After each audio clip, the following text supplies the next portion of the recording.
But the cost wasn't just the ears, it was what it came with.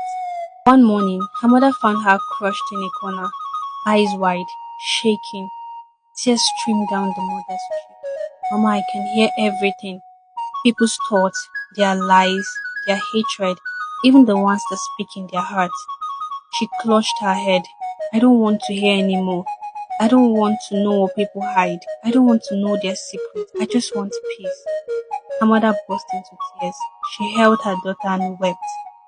That day, her father returned early from the farm and overheard everything. Then he said quietly, you have eaten what wasn't your portion. Now your belly is full with what was never yours to carry. That evening, just before the sun set, Adeze's parents took her to the chief priestess, Mama Ekema, the same one whose voice Adeze heard that night near the shrine. The old woman sat silently as Adeze entered. So the ears have finally heard enough, she said. Adeze fell to her knees and wept. Please, Mama, take it away. I don't want to hear again. I want to mind my business. The priestess opened her eyes and looked at her. They were cloudy but powerful. You were warned. The gods whispered to you through your parents, but your ears were too proud to listen. Now you've learned that even ears can grow fat from greed. Adeze sobbed.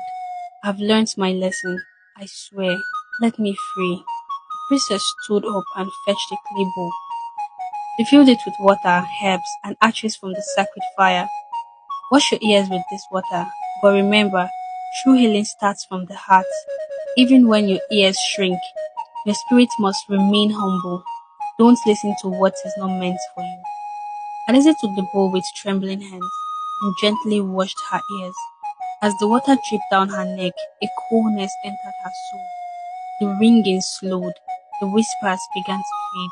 She closed her eyes, and when she opened them, her ears were finally back to normal, small, round, and human again.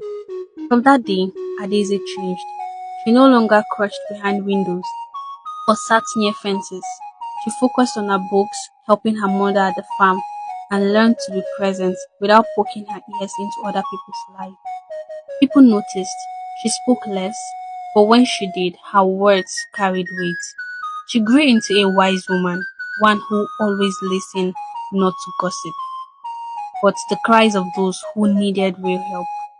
Whenever a child in the village began to grow too curious, their mother would say, do you want to end up like Adaeze the big ear?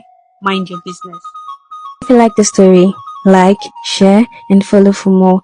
Thank you very much for watching. It's your favorite girl, Kels.